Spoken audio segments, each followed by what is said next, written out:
Fine. So journey to the end of the earth. Now, why the author has given this name to this lesson, journey to the end of the earth? As you know, like on the earth, like you have seen the globe. Fine. So like there is the North Pole and the South Pole. And you know, like at the poles, there is the temperature is too low and it's very cold also. Fine.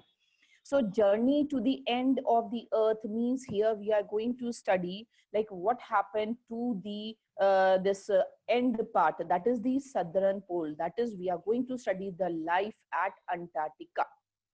You all know about the different continents, and you all must have studied about Antarctica also in your previous classes.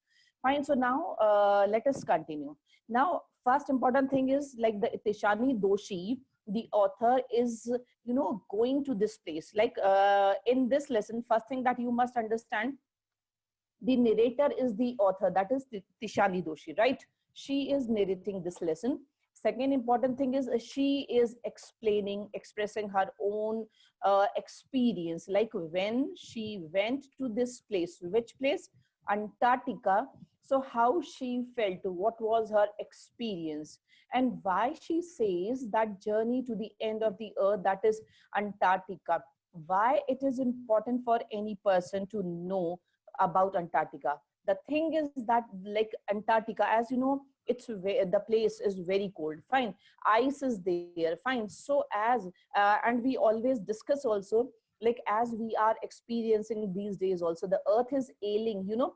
And in 11th standard you have studied a lesson, ailing planet. The planet is earth is ailing, and right now we can see the same condition that is happening, that the earth is suffering. And so we are the kids, we are the kids of the mother earth, so we are supposed to take care. How? Like as plantation and all these things are important. So now Antarctica, like because of our activities, human activities, what is happening? The ice of this place is melting. Fine. Global warming is happening, as you know, ozone layer is depleting. So many things are happening, negative things are happening in the nature. Because of that, Antarctica, at this place, the ice is melting. But see, in the past, it was not so, not at all. The ice was there, and see, and moreover, in the past, human beings were also not there to disturb the activities of Antarctica, right? So now I'm going to read the lines and I'll give you the explanation. Just so focus and be ready with your pencils also, so you can note down the important meanings also. Tishani Doshi. If you want to know more about the planet's past, present, and future, the Antarctica is the place to go. Bon voyage. Bon voyage means happy journey. So now Antarctica is the place. The author says that this is the best place. If you want to know about the planet, planet here means the earth. If we want to know about Earth's, the past, the present, and what will be its future, then we must study about this place, Antarctica. Because Antarctica is the place, its activities affect the whole of our Earth's surface. Because Earth is melting, that is going to affect. So it's very important, we must take care of our Earth so that Antarctica must not be affected. Its ice must not melt. Early this year, I found myself aboard a Russian research vessel, the Akademik Shokelsky. In class 11th, you have studied a chapter that is, we are not afraid to die. Remember? Fine, we are not afraid to die. And in that lesson also, the author, Gordon Cook, he took a journey, round the world voyage, sea journey, fine, along with his family. So there also the vessel was there, the ship was there. Here also the author, Tishani Doshi, she decided to go to Antarctica, and she has taken this Russian vessel, that is the ship. And the name of the ship is Akademik Shokelsky, right? Heading towards the coldest, driest, windiest continent in the world, that is Antarctica. Now see, when she decided, she has like for example, when we decide to go to any unknown place, now we want to have the information about the place, like how could that place be, like will it be colder, will it be warmer. So accordingly we carry the things also, like the warm clothes and all the things, fine. So she also she had taken the information that the place is the coldest, and it was dry also at that time, and the windiest continent. Wind was also there. That is, the continent is Antarctica. Now, my journey began 13.09 degrees north of the equator in Madras and involved crossing 9 time zones and 6 checkpoints, 3 bodies of water, and at least as many ecospheres. Underline these things, that is 9 time zones, 6 checkpoints, 3 water bodies, and at least as many ecosphere. So now, before starting his journey, like he was in Madras. Presently, it is called as Chennai, as you all know. So when she started her journey from this Madras, so she had to cross what are the things that she is supposed to cross? That is 9 time zones. Now, for example, as you know that the different places have the different time, na? Like as you have studied GMT, that is Greenwich Meridian Time, and you have studied about IST, International Standard Time. So in the same manner, she had to cross the different time zones also, the common time zones also, some places, and different also. 6 checkpoints. So for example, when we move from India, then move to Pakistan, so we have to, at the border, the authorities are there. They check our luggage, they check our IDs also. So she had to cross the 6 checkpoints also. Then the 3 water bodies also, that is the Bay of Bengal, and then the Indian Ocean, and then the Antarctic Ocean. So she had to cross 3 water bodies and at least as many ecospheres. Ecospheres means the place where the like ecological balance, you have studied ecosystem, you have studied where the different animals, the different organisms, they can survive, they can live together. So she had to cross all these things, so you must remember all these points.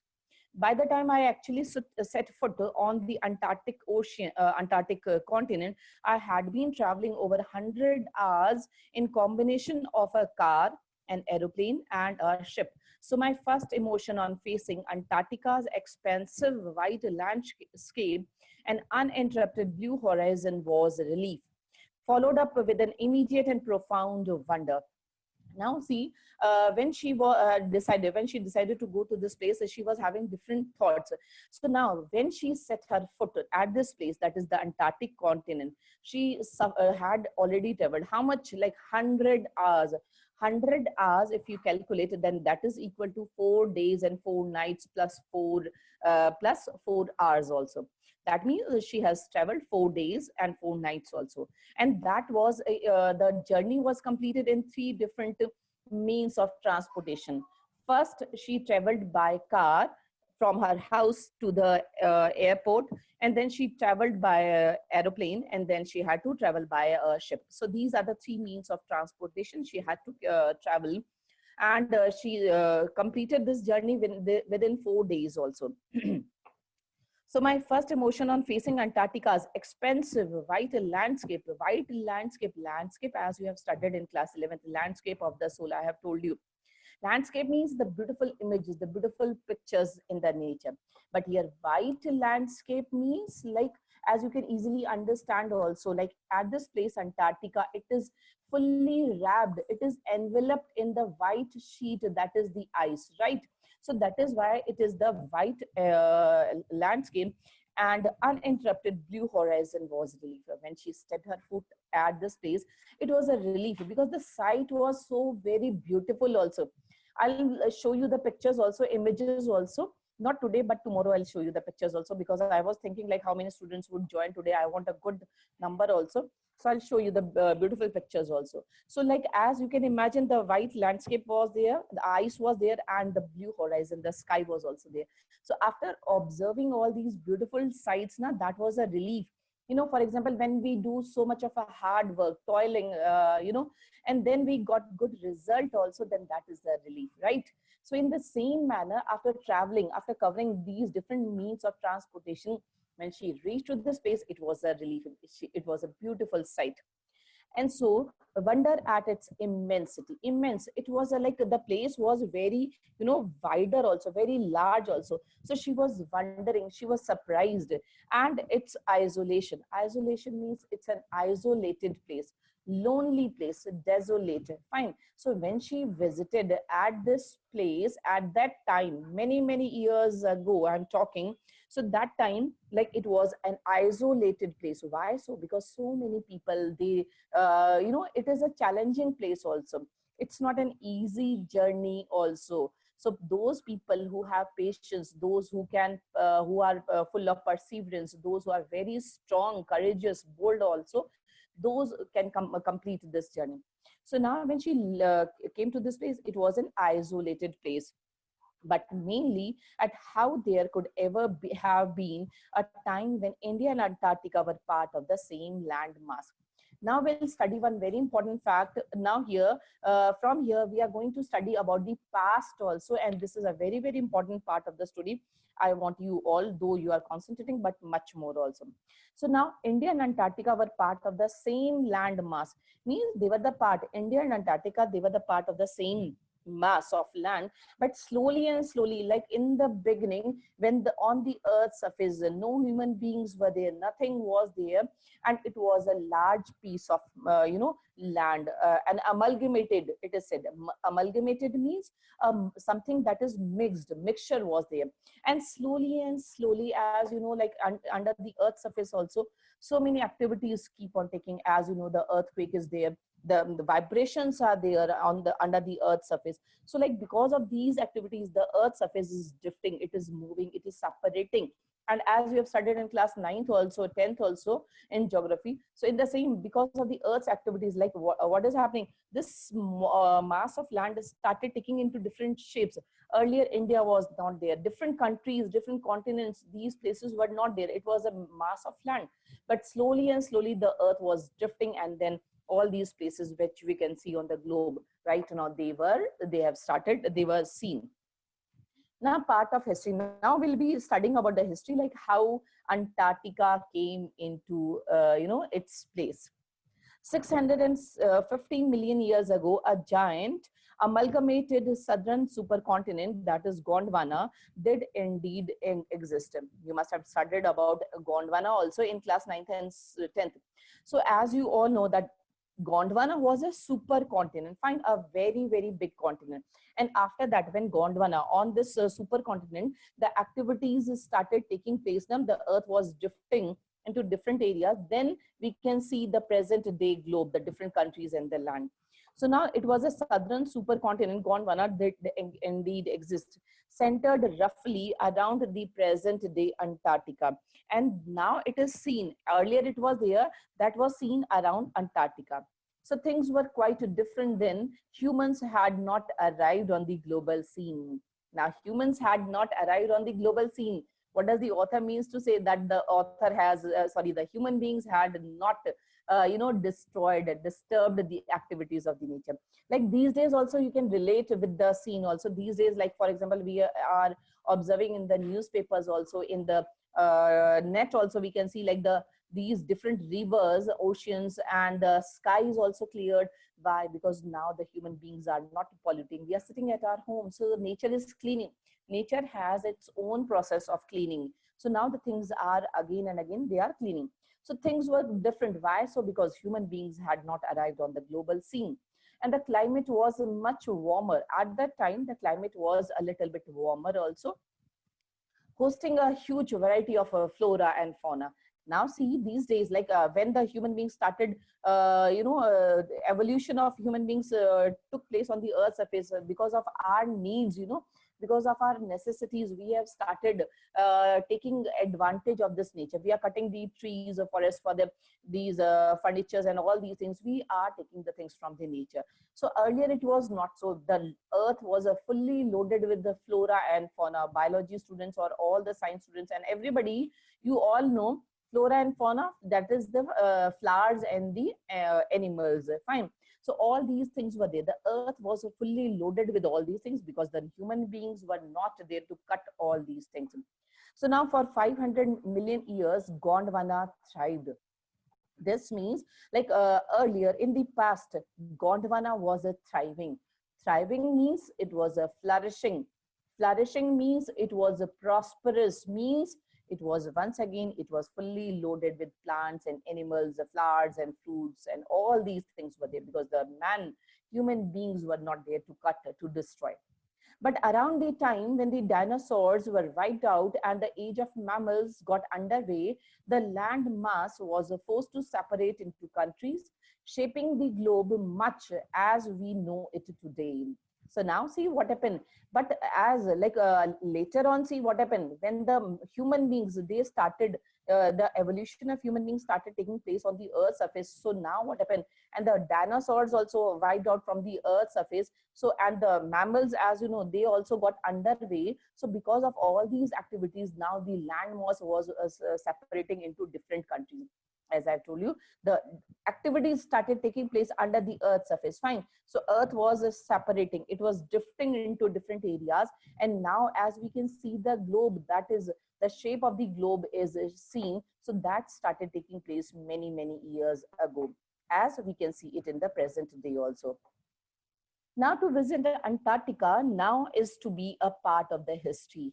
Now, as she is telling her own experience, her own autobiographical incident also she is narrating. So when she visited Antarctica to get a grasp of where we have come from and where we could possibly be heading, it's to understand the significance of Cordilleran folds and the Precambrian granite shields, ozone and carbon, evolution and extinction. Now, as I've told you now, like under the earth surface, so many activities were going on. Fine. The expansion was there. Fine. Different folds were there. So because of all these activities, the land mass, that is the Gondwana, the supercontinent, now it has taken the shape that is the present day globe that we can see. So now what happened? We have come from, and where we could possibly be heading means we'll be moving. It's to understand. We should understand the significance, means the importance of the Cordilleran folds. Cordilleran folds means the chain of the mountains. Now on the earth's surface, they were the chain of the mountains, and slowly the earth was drifting, it was moving. So like the mountains, they were also shifting. And the Precambrian granite shields. Precambrian granite shields means that the conversion of the igneous rocks into the metamorphic rocks. As we have studied about the different types of rocks also in class 9th and 10th, metamorphic, sedimentary, igneous, fine. So here, this is the process of the conversion of the igneous rocks into the metamorphic, that is the Precambrian granite shield. That means the conversion is taking place, separation is taking place, different activities, vibration is taking place under the earth's surface, and ozone layer depletion is there, the carbon compounds are also there, evolution and the extinction. Extinction means the completion, the finishing. Evolution, something that is originated. As you have studied in the about this Christian mythology also, I would like to narrate here, like according to the Christian mythology, it is believed that on the earth's surface earlier there were nobody, no human beings were there, fine. And later on, like Adam and Eve, they came on the earth's surface, and then after that the evolution of human beings started. So now the earth has started taking its shape also. When you think about all that can happen in a million years, it can get pretty mind-boggling. Mind-boggling means mind storming, you can say, or it is confusing also somehow. So now when we think about all these things, like those things which happened how many years before? 650 million years ago, all these activities that took place 650 million years ago. So how such things happen? Like if we try to think deeper into this matter, then obviously that will be confusing. We'll not be able to understand, get the exact side. How come this be possible? The earth is separating, moving into different areas, is drifting. So all these things are a little bit mind-boggling. And so imagine India pushing northwards, jamming against Asia to buckle its crest and form the Himalayas. So this is the same thing that I have told you, that India is also taking its shape. So it is also pushing towards the northwards, then jamming against Asia to buckle its crest. To buckle means to bend its crest, to bend. Obviously, somehow some places they are supposed to bend also. Then then there is the breaking also. So in this way, the formation took place.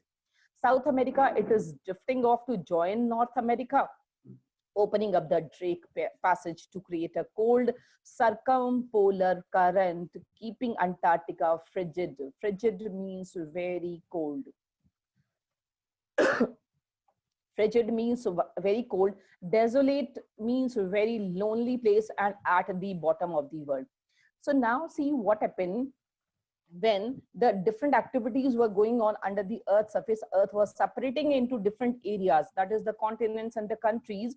So now see what happened. Antarctica is the place that remained in its place only, right? It did not shift from its original place. It remained at the same particular place, and that is why, as it is at the pole, so it is the frigid, means very cold, desolate, lonely. Excuse me.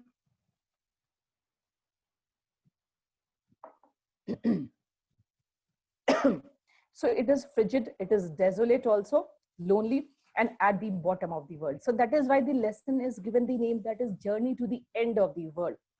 That is at the bottom of this earth surface, right? Now here we have studied about the past, like how this earth has taken its shape, and Antarctica remained in its place, and it is the coldest place, right? Now she'll be telling like how she started, why she thought.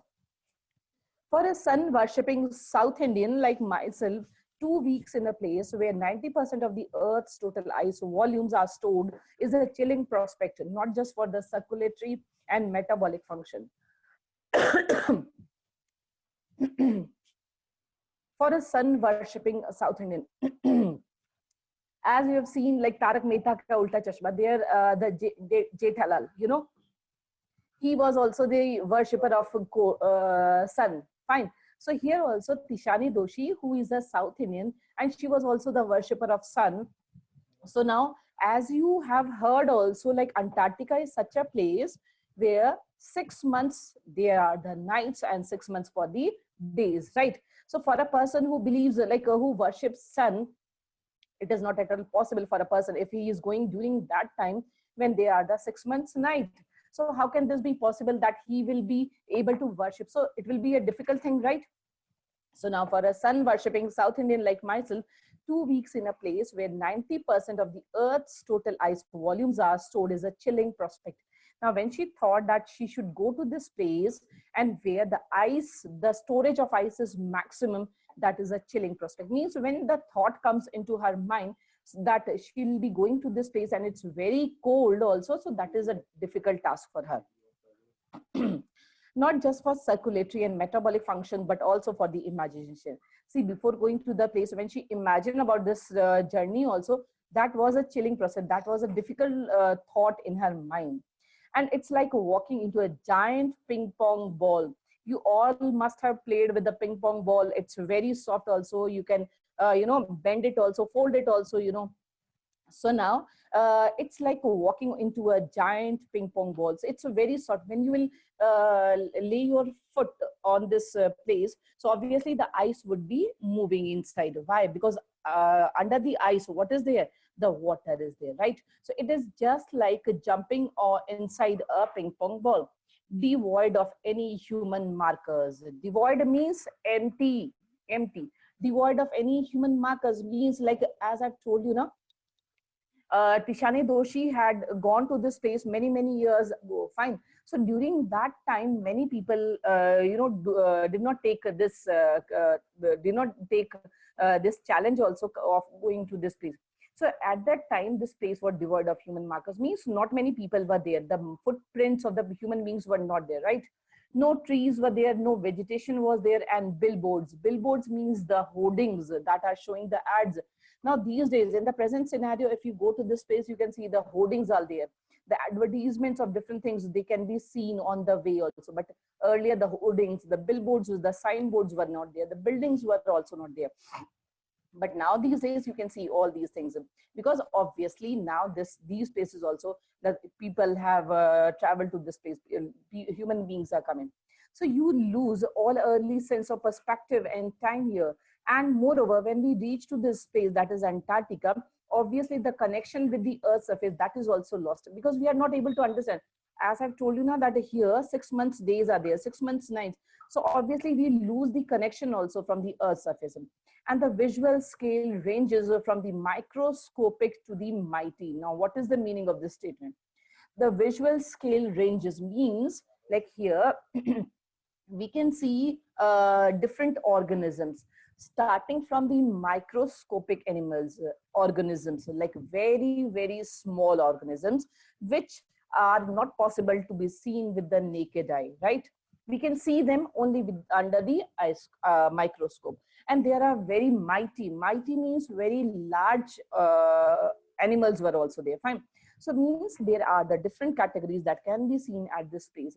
Then the midges and the mites. Midges means the insects that bites human beings and the animals. Fine. And then there are the mites also. Mite is also an insect. So all these midges and the mites, these insects, these organisms can also be seen. And as you all know, I've told you about this place that the water is also there under the ice. So the blue whales also can be seen, and whale is the, a very large animal, as you know. So the blue whales can be seen, and the icebergs. Now, icebergs, you may have studied about this thing also, a large piece of ice that is floating on the water. Fine. So now the icebergs are there, and they are as big as the countries. The largest recorded was the size of the Belgium, and there was the iceberg, you can imagine, like that was the as big as the size of the this Belgium. Days go on and on and on in surreal 24-hour austral summer light. As I told you to note down the meanings of the words, so keep on doing that because it is a little bit typical chapter. So days go on and in surreal. Surreal means a little bit strange, something that is just like a dream, right? Surreal, something that is in imagination, something that is strange. So surreal 24-hour austral summer light. Austral means continuous summer light. And a ubiquitous silence. Ubiquitous silence means silence that is found everywhere, right? As I've told you that Antarctica is such a continent. At that time when the author, she visited them, it was like the human footprints were not there. So that is why there was a silence. Fine. So ubiquitous silence was there, interrupted only by the occasional avalanche or calving ice sheet consecrates the place. And see, the peace of this place is only disturbed because of the occasional avalanche. Avalanche means, as you all know, like the ice that is melting and that is separating and that is falling, with a big sound also. Fine. Noise also. So only that sound could be heard. Occasional avalanche. A calving ice sheet. Calving means the detaching. For example, a large mass of ice is there, and from that large mass of ice, some part is detaching itself. So that is also, that cracking is there. Cracking is there. That is also making some noise. So calving ice sheet is there that consecrates the place. Consecrates the place means that makes the place beautiful. It is a peaceful place, as I've told you, but because of these occasional disturbances, that makes the place beautiful also, sacred also, right? It's an immersion. Immersion means something that is mixed. It's an immersion that will force you to place yourself in the context of the Earth's geological history. So it's an immersion. Immersion means mixing. Fine. So that will force you to place yourself in the context of the Earth's geological history. So obviously, when you want to know about Antarctica, you have to mix yourself. You have to understand the things, like what happened, how it happened. Then only you'll be able to understand it better. And for the human beings, the prognosis is not good. Prognosis means the prediction that is forecast also. Fine. As you may have heard also many times, like weather forecast means like we think like what is going to happen in the nature. So for human beings, it's not good to forecast something because we know that life is unpredictable. Like the next moment, what will happen, we don't know, right? So we cannot forecast like what is going to happen the next moment. So it's not good for human beings. Fine. Now, human impact. So human impact means like till now, the author says that human beings did not reach to this place. When human beings started reaching to this place, what happened? What is the impact of their coming to this place? What are the changes that started taking place? So now human impact, human civilizations have been found around for a paltry 12,000 years, barely a few seconds on the geological clock. So now I'll be completing this, and human impact from here will continue tomorrow.